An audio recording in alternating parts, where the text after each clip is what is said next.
Cobb County 911. Hey, I'm at my ex-girlfriend's house, and I hear my baby crying in there, but I've been trying to call her or whatever. She hasn't come open the door. Does she have any medical problems? Not that I know of.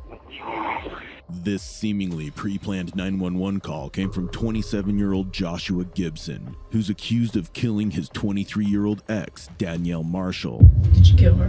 No, I'm telling you I didn't. Your story doesn't make any sense. He thought he'd committed the perfect crime, but one small mistake changed everything. I mean, love makes you do crazy things. Sure, I hear about that. Joshua indeed did something crazy to Danielle, and he almost got away with it until everything came crashing down.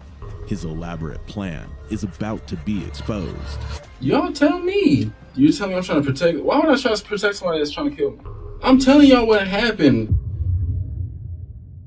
In January 2013, 23-year-old Danielle Marshall was found shot in the kitchen of her Powder Springs apartment in Georgia, while her 9-month-old wandered through the blood. Joshua claimed he was asleep, but his story never added up. Detectives sensed something was off, yet without solid evidence, the case eventually went cold until 2015, when phone records and a friend's testimony revived it. Now, Joshua sits in an interrogation room as his near-perfect crime begins to unravel. Let's go over the shooting that somebody shot at you. How is it that the bullet... I mean, you know, they're in one lane, you're in the other, and they're not that far. So the first bullet wasn't lodged into the dashboard; it was just sitting on the dashboard. Is that correct? The first bullet that shot at you, that went through the side window, and then the bullet just landed on the dashboard, didn't get lodged in the dashboard, right? Like inside the dashboard? No, it was sitting on the. That's what we found it. Right, just sitting on there. And then the second bullet just went through the car door, but didn't exit out the other side. It's in there now still. I've asked investigators if y'all wanted it still, but they said they would have to tear up the door. And at the scene, they asked if I would give permission. I said no. Let me check with my girlfriend first, and they told me to just call back if I wanted to meet them at the police precinct so they can go through. But I asked who's the first detective? Bradley or something Bradley, like that? yeah. I called him and told him that I found something else in my car that came from the bullet, I'm assuming. And I asked him if he needed it, and they said they had everything they needed from the first bullet. So I told him okay. How come you didn't clean out the glass in the car? Just being lazy. Does your baby crawl on your floor? In the car? No. In your house? In your house. Where you live? No. Never on the floor? No, we keep him on the couch or in the bed with us. Or he in his crib. We don't put him on the floor. Generally, babies not necessarily that he's on the floor all the time, but I mean, you're going to step on the glass, you're going to bring it in the house. Yeah. But I mean, again, we never put him on the floor. Because we don't vacuum butt every so often, so, you know, the carpet's usually dirty.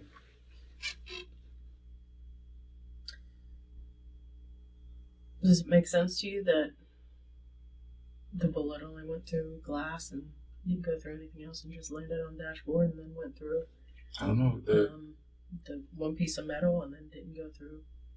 Well, the detectives pointed out that it hit the glass, went through the glass, hit the top dashboard, and ricocheted off the windshield or whatever. So I don't know. Is that where it happened at? Where? Where you say it happened at? That's what they told me, yeah. No, I'm asking you, is that where it happened at? Where what happened at? The shooting that you said. At my parents' house, yes. Your parents' house? Well, down the street from my parents' house. Did you go to your parents' house after? No, because I didn't want my mom asking questions about that. Why? Because I know my mother, she's always worried, always thinks the worst. And I just don't like to, the same way I like to keep things away from my sister, I keep away from my mother. You know. Put a bullet hole in the side of the car and the shattered glass. What did you tell him? My mom found out A couple of days later, when my girlfriend was picking up my son, I think she asked about the glass, and my girlfriend just told her it broke, whatever. As far as my sister, I told her the next day when I had to take her to work, or my girlfriend was taking her to work, I told her, you're going to see glass in the car, and the window's broken, don't ask about it. And she said, why is the glass broken? I told her, don't ask about it. She said, all right. And she never asked about it. She said that you told her it was an accident. Mm-mm. That's what she said. I mean, over and over again. I told her not to ask about it. Then why would she say that you told her there was an accident? I didn't tell her that. That's what she said. That's not what I told her. Why would she lie? I don't know. But I never sat there and told her I had an accident. I specifically told her, don't ask about the glass. And the only thing she asked me was, are you okay? I said, yes, I'm okay. She said, is everything okay with you? I said, yeah, I'm fine. And I left it at that. This is Joshua's first mistake. What could have been a perfect cover slowly unravels because instead of coming clean, he plays games with the detective. The games that only grow more absurd as the case unfolds. Both of these bullets, well, you're lucky that you didn't get hit if you were in the car. I was. That they were at such close range and didn't go through but just one pane of glass, but then also went through one door and not outside the other one. I don't know if y'all need to check the metal. It's an older car, so if y'all need to check the metal in the door and see if something's able to stop that bullet or whatever, I mean, feel free. But I'm not sure what I'm being accused of right now. I'm just saying it doesn't make any sense to me that the bullets aren't going to go through the car. It just stop short like that. It would make more sense if somebody was further away from you and the bullet didn't have that much power behind it because it's starting to lose power. But right next, I mean, it was pretty much from right here to right here. I mean, that's how far away you are. And then now you're saying that you didn't tell your sister that it was an accident, but she swears up and down that you told her it was an accident. No, I never told her it was an accident. She swears up and down that you told her that it was an accident. I didn't tell her that. It doesn't make any sense. Your story doesn't make any sense. I don't know what you want me to say. I want you to tell me something else because it doesn't make any sense. That's the truth.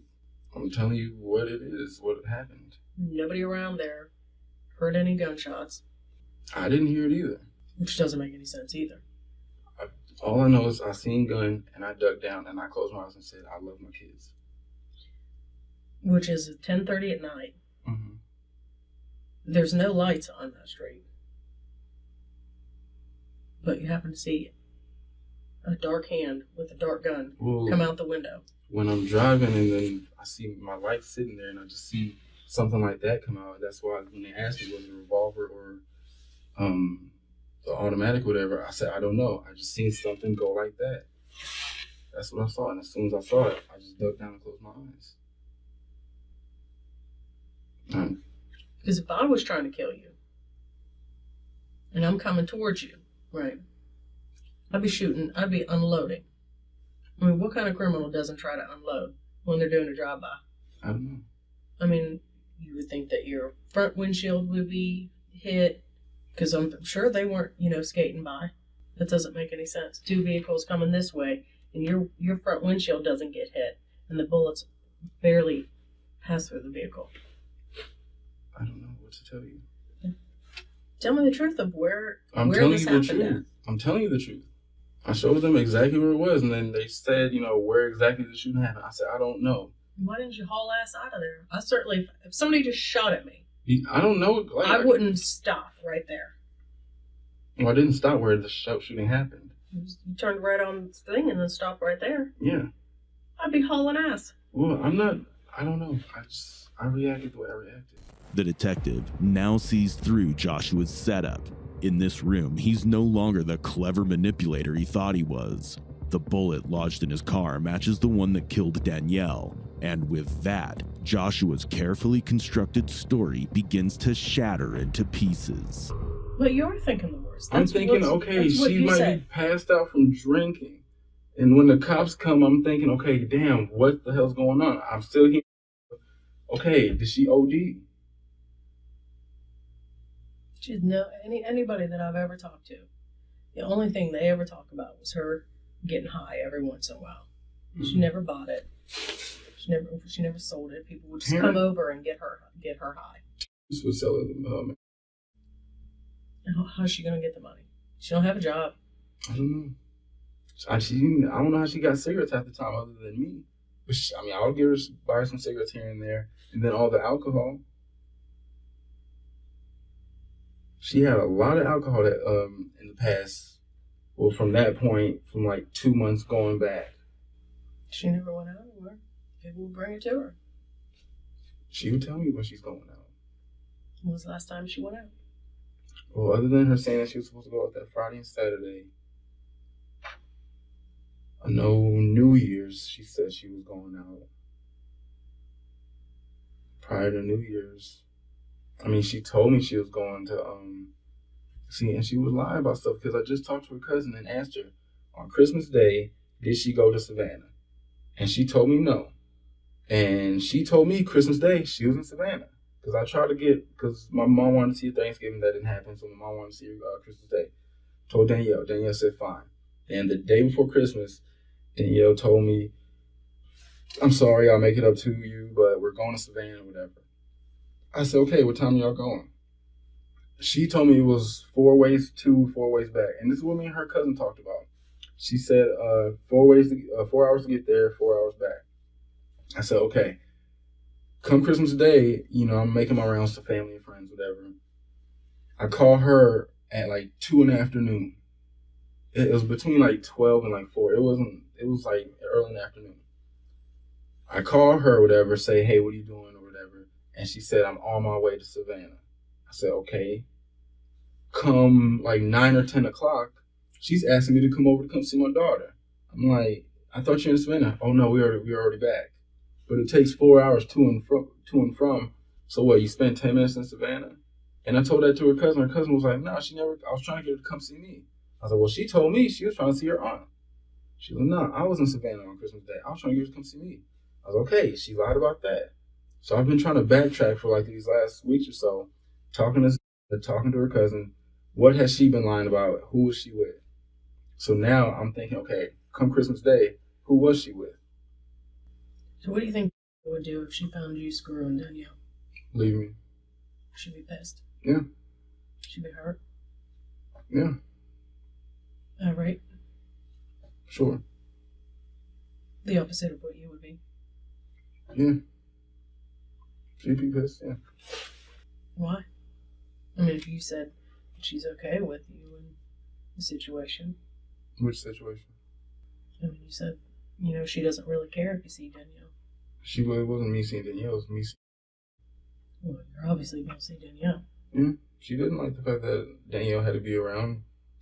Vita wanted to see her since she was born. And she always asked, is she feeling comfortable yet? Danielle always told me, look, there's going to be a time where me and Vita's going to have to sit down and be cordial, and I'm going to get over you, and we're going to have to actually respect each other and blah, blah, blah. Did Danielle hate her? She only didn't like her because I was with her. What'd she say about it? She would talk about her being tall and big, but other than that, she admitted, like, a little while back, I always called her ugly, but I know she's not ugly. She's beautiful, and she wanted to have a threesome with us at one point. Oh, how romantic. Except nothing was ever romantic between Joshua and Danielle. Their relationship was built on abuse and violence, and Joshua made sure of that. But sure, let's believe she wanted a threesome with him and his buddy. Maybe she even wanted to die early. At least that's how Joshua paints himself, like some kind of saint. But the detective isn't buying it, and his version of the story is about to fall apart terribly. He's not like that. Danielle wanted to have a threesome? With me? Me and the laughed about it. I told her, went home, told her, I said, she wants to know if she could watch us and join in. And he was like, got it there. That would piss me off.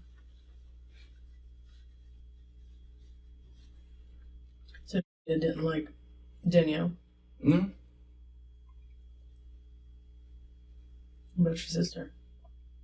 Sister definitely didn't care for her. When my phone would ring and if me and my sister are home, she'd always joke and say, "Who is that? The one you love or the one you hate?" That was a hard little joke.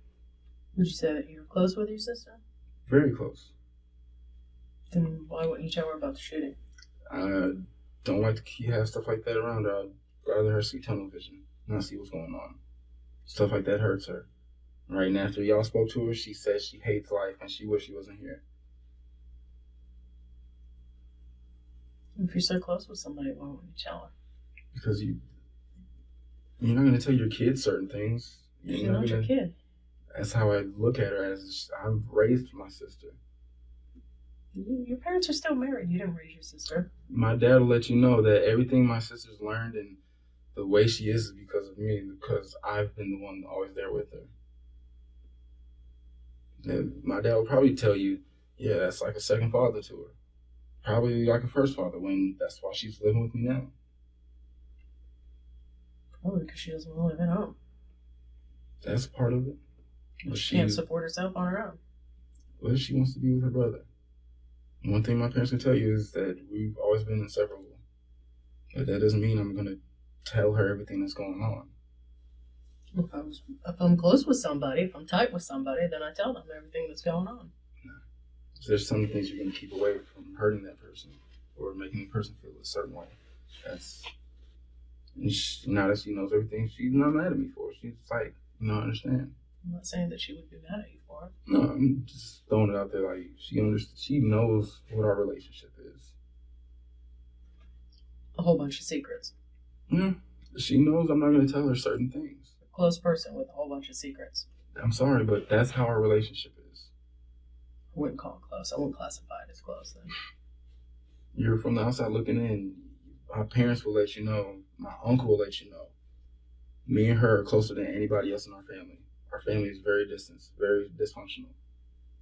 Everybody's family is. I don't know one family that is functional. But as far as maybe Dr. Phil and his family, but they probably have some secrets too.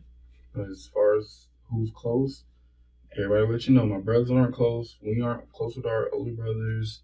Everybody knows it's me and my little sister. That you don't tell anything to. I tell her a lot of things. Just I keep a lot of things from her too. Sure. Just like, certain things about my dad I keep from her. I didn't tell her about my brothers not being from my father for a long time. That doesn't mean we're not close. My mom just said, hey, I know you found out at an early age that your older two brothers are not your dad's. Let's not tell Tisha. And I didn't tell Tisha for a while. That doesn't mean that me and her aren't close. So what made you decide to tell her that Danielle was dead? When she asked me what's going on. As far as y'all talking to her, all that stuff. She asked, is everything okay? I said, sorta, I don't know. She said, are you in trouble? I said, I don't know. Why would she think you're in trouble? Why would she start to... What made her ask? Because y'all came and talked to her. No, you told her before I talked to her. I didn't tell her. Yeah, you did. No, I didn't. Vita probably told her. No, she... Okay. But I'm going to let you think about that. Because your sister told me that you told her that afternoon, that morning. The day that I spoke to your sister, you told her. Because when I came home, the day I was here, and I came in a little white jumpsuit, she said, where are you coming from? I said, don't ask. She said, all right. And I didn't tell her anything. The day that I spoke to her, I know, that was days later. The day that I spoke to her, you told her. I don't recall that. I don't know. Joshua's next slip-up comes when he insists he raised his sister. Yet when Danielle is murdered, he doesn't even tell her. That's hardly the behavior of a protector. For someone so eager to cast himself as the hero, he keeps stepping into the role of the villain. And the darkest act in his performance is still to come.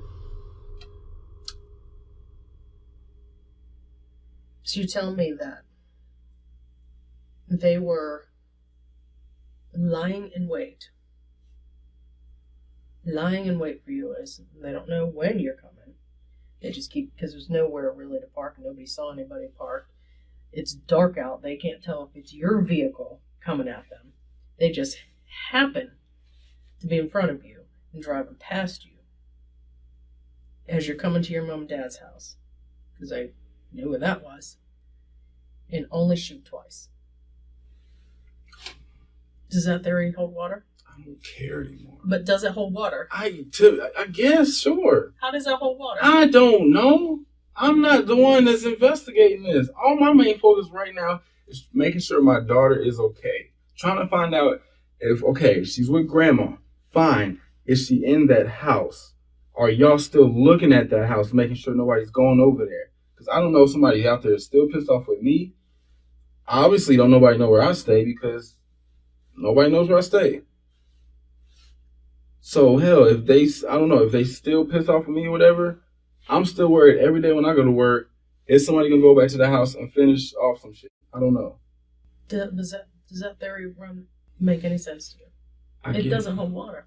Tell me how it holds water. I don't know, and I don't care anymore. But you should care because your life is on the line.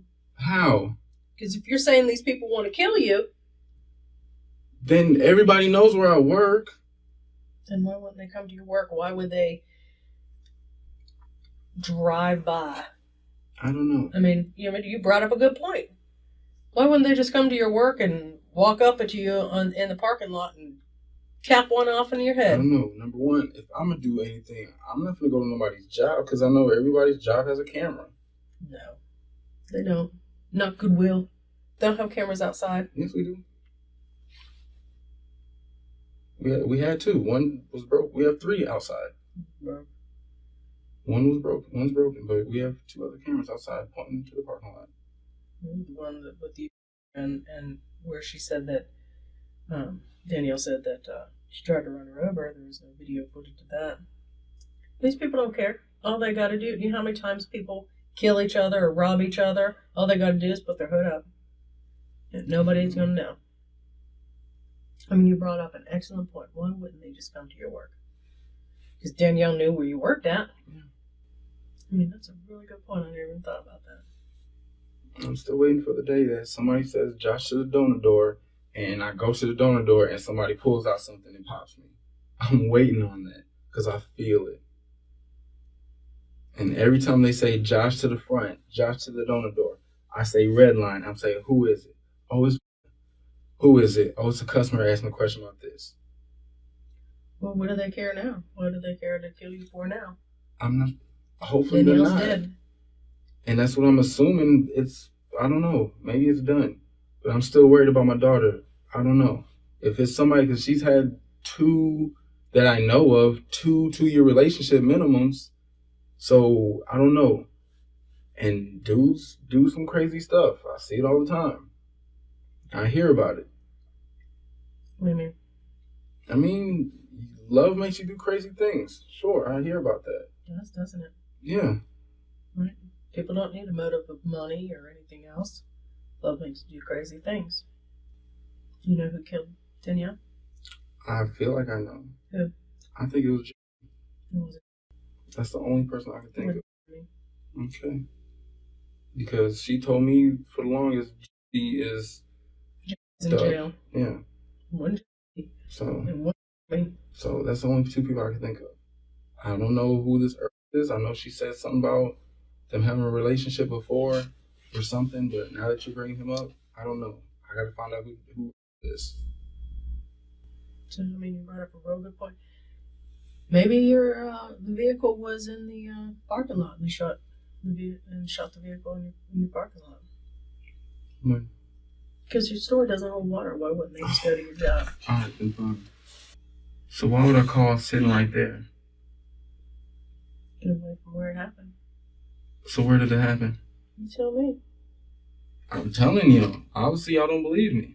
Joshua is terrible at explaining himself. Sure, he can hold a gun, but it's clear that lying isn't his forte. Detectives face the smartest criminals and break them down, and Joshua is an easy one by comparison. Still, the detective is playing it cool, knowing that with patience, Joshua will eventually slip, revealing contradictions, and hand over the proof she needs. All that the detective has to do is wait. I mean, if it doesn't make sense. The story doesn't make sense. Does it make sense to you? It happened to me. I mean, If somebody told you that story, would it make sense? I guess. I don't know.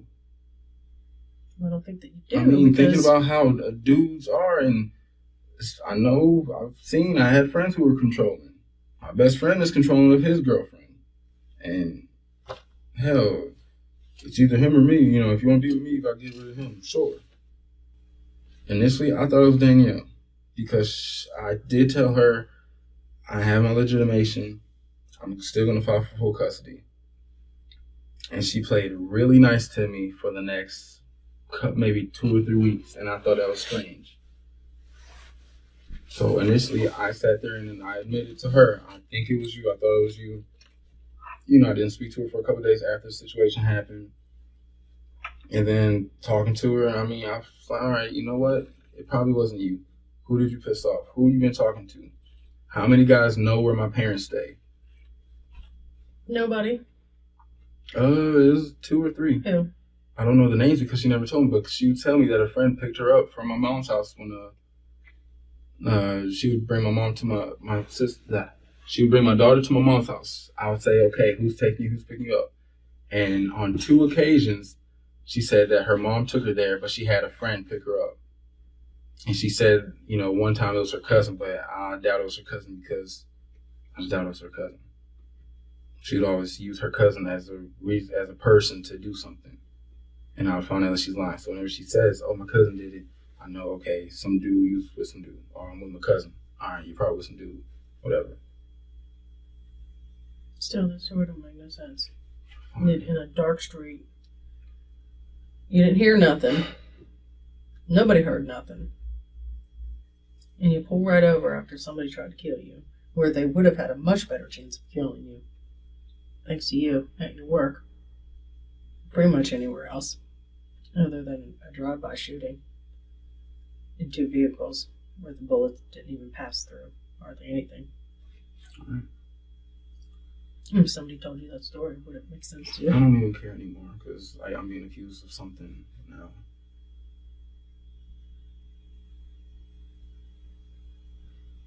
Well, obviously it wouldn't make sense to you. It doesn't make any sense to me. Okay. I'm trying to figure out who shot you. Who tried to kill you. Well, you're thinking it's... I know that ain't it. No? Who did? Who was it then? I don't know. Was it in the car you shot at her? No. Because you don't give a fuck about her. I'm not gonna kill her. Who are you trying to protect? I'm not trying... Why would I be trying to protect someone? I don't know. Tell me. Y'all tell me. I'm telling y'all what happened the day of now. And you're telling me I'm trying to protect... Why would I try to protect somebody that's trying to kill me? Right from the start, Joshua can't tell a coherent story to save his life. His tale oozes with paranoia and contradiction because he thought he would never get caught, and so never bothered to get his story straight. The irony here is that most criminals believe they've planned the perfect murder, yet when they finally face interrogation, they're seen gasping for breath. This is exactly what happens when the case resurfaces. Mr. Big Shot is suddenly nothing but flustered. And now, every stumble he makes only helps the detective tighten the noose around him. Honestly, people would ask me, are you happy that she's dead? And I'm not. This is not the way I want to get my daughter. Yes, I want her to feel a lot of pain if I had my daughter, but this isn't what's going to make me happy. Especially when I end up raising Ava and then I have to explain, you know, when she asks, can you tell me about my mom? I'm not sure what positive things I'm going to be able to say. Only thing I have physically are recordings of the negative things, and I gotta explain about her mom. So the only thing I can say is we love comedy. She liked to laugh, blah blah blah. So you hated her? I don't know. She pissed me off, yes, a lot. But my goal is to get my daughter and find everything that you do to me, everything that you've done to me, I'm going to give you some of that back to show you how it feels. I mean, you have the motive. I understand that. Right. You understand that you wanted that kid. Sure. You don't like her. Sure. You have a violent past with her. I guess. Yes, I mean, you did. I mean, you told me about it. Did you kill her? No. I'm telling you I didn't. Do you know who killed her? I feel like Jerry had something to do with it. Jerry didn't have anything to do with it. All right, then I don't know. Back for me is back to square one. Who is it? For you to kill her? Hell no. That, if y'all show me some video of it happening, I would be shocked.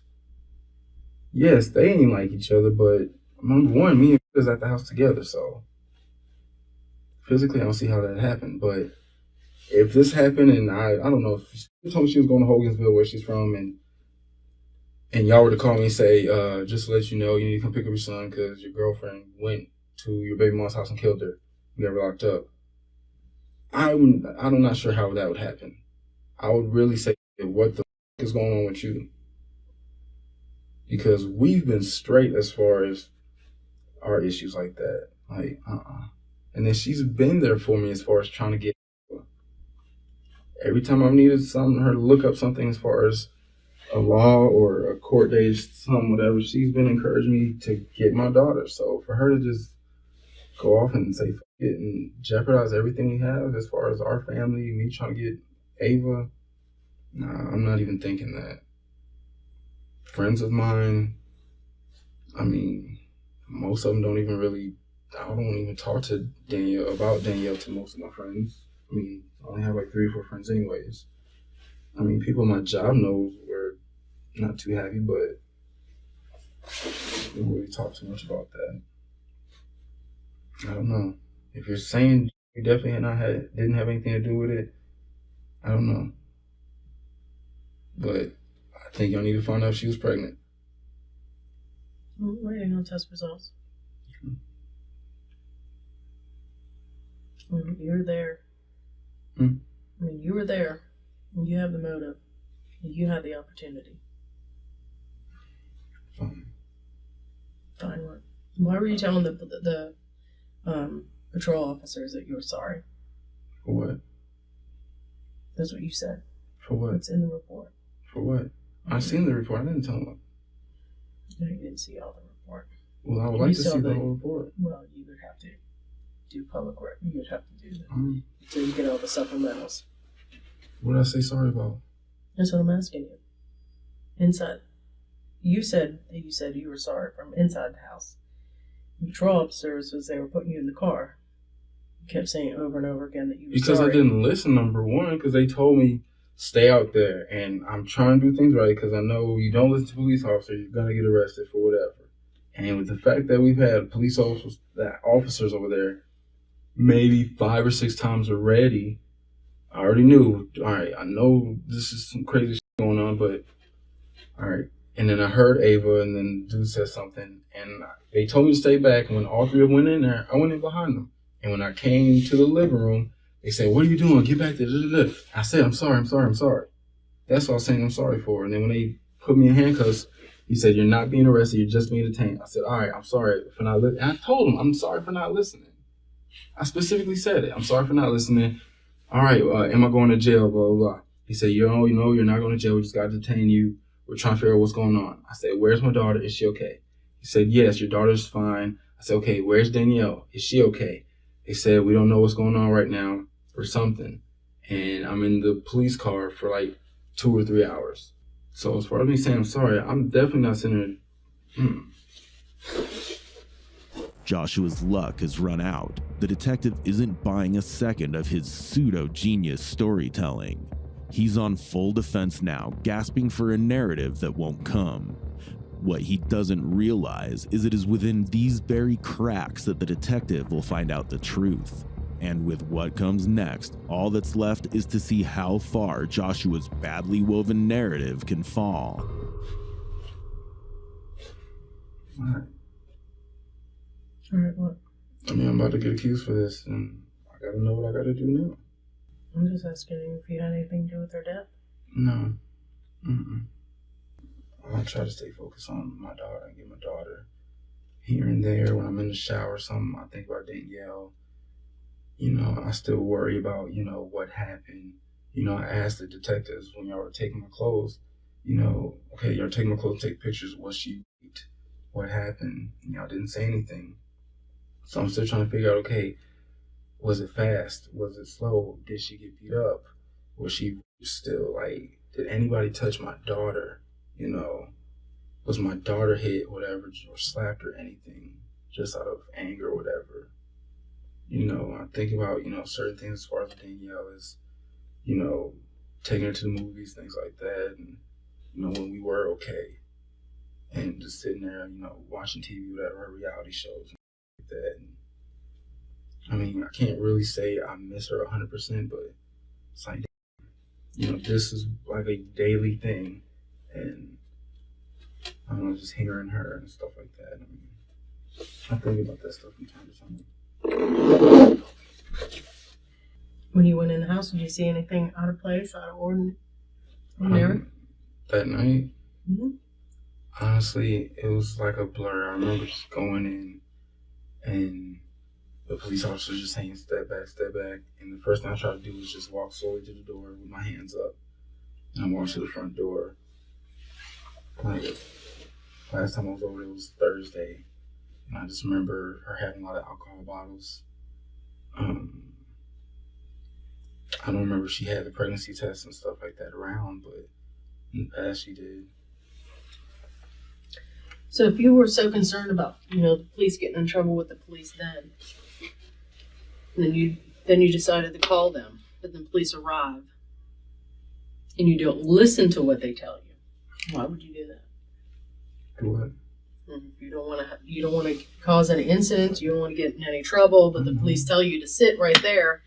Why don't you listen to them? Because when they all run in, and then I'm hearing my daughter, like, I don't know, it's just my instinct. They all run in, and then you hear what? I heard my daughter still crying or whatever, but then they're running in and like yelling, Powder Springs police. And why would you go in? Because my daughter's in there, I'll die for my daughter. Okay, but you wouldn't die for your daughter or go in there before they got there? I don't know the situation. I don't know. Like, it's been times before when I'm knocking on the door for like 5 or 10 minutes, blowing up her phone, and eventually she wakes up or comes out the bathroom or something. Matter of fact, there was one time where she never came to the door, and I left the house blowing her phone up, whatever, and she called me back claiming she was at home, but come to find out she was lying about that. Did I hear my daughter that one day? No, that was like a year ago. But you heard her that day. Police are there. They're in the house. They're making sure everything's okay. Why would you go in there or not? I don't know.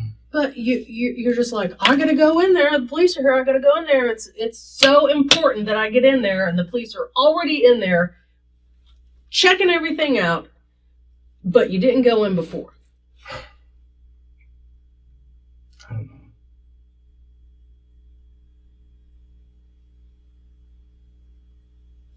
know. Like, what do you want to say?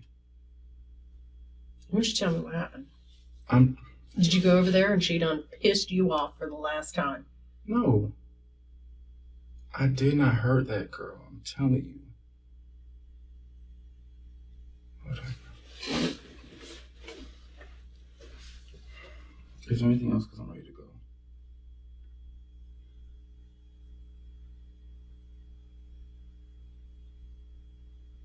Did you kill her? No, ma'am, I did not. I miss Danielle. I do. You just told me 5 minutes ago. I know, and because I don't want this. I know y'all gonna eventually show this in the more that is said. Why am I gonna show it to? I don't know. Do I show you anything that anybody else tells me? I don't know. I talked and divulged that you were. Did I? I don't know. No. Yeah. Well, I guarantee if I would have told that, she would have been blowing up your phone the minute she left here. Saying, I told you, MFR. Joshua's narrative now hinges on 3 elements: confusion, contradictions, and desperate denials. He's utterly unable to cope with the chaos unraveling before him. His so-called perfect crime is collapsing, and his carefully crafted lies are now exposed. He's now powerless, with nothing left to shield him from the punishment that awaits.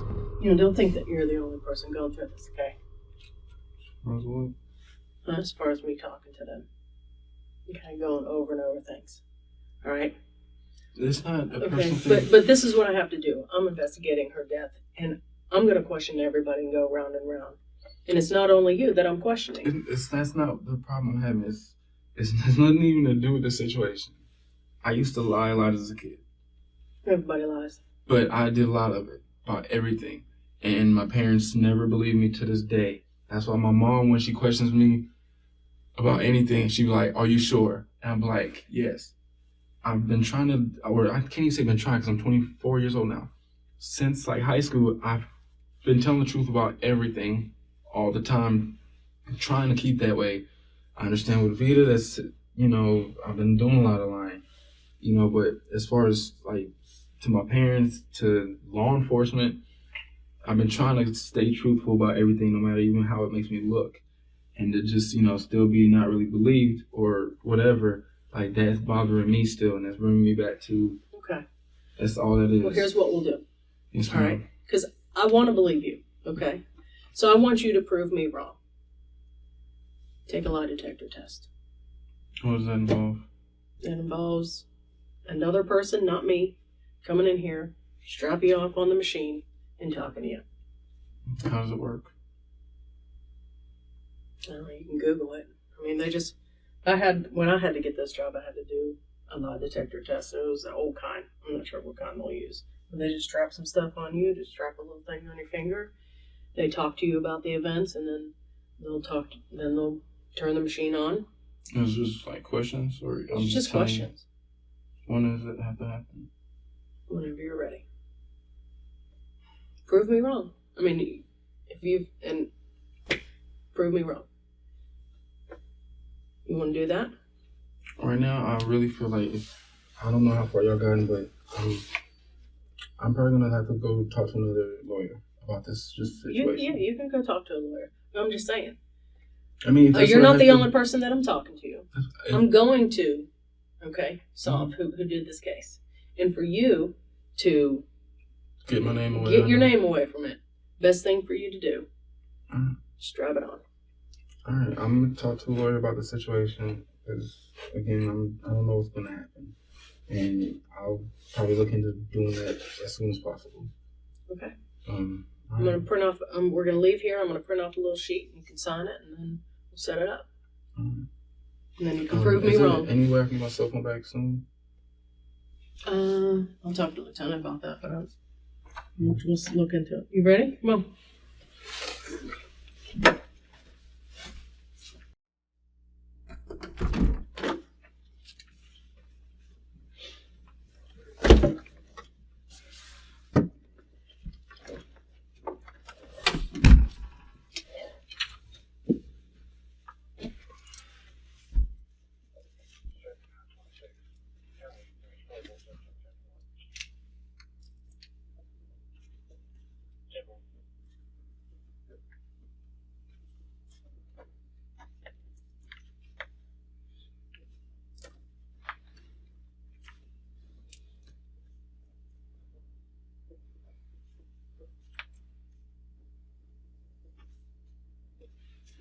Josh, we've been informed Lieutenant Cadwell, Powder Springs Police, is Investigator Nick O'Connor from the DA's office. All right. I'd like to talk to you and ask you some questions, clear some stuff up. Is that all right with you? Mm-hmm. You don't want to talk? No. Okay. All right, brother. We're gonna transport you up to the jail. All right. Joshua holds on to his denials to the bitter end. Any trace of affection for Danielle vanished long ago, if it ever existed. Refusing the lie detector test also cements his unraveling credibility, another final nail in his coffin. By the end, his story is in ruins, and Danielle would finally receive justice. After 5 years of investigation into Danielle Marshall's murder in 2013, Joshua Gibson finally went to trial on January 31st, 2018. He faced charges of murder, aggravated assault, and possession of a firearm during a crime. Prosecutors presented evidence of a history of domestic violence, Danielle's journals, phone records, and a key witness who placed Gibson at the scene to cement their case. On the other hand, the defense continued to insist on his innocence. But after a few days, the jury deliberated 45 minutes and found him guilty on February 9th, 2018. Despite this, can anyone truly understand what drove him to commit such a calculated act?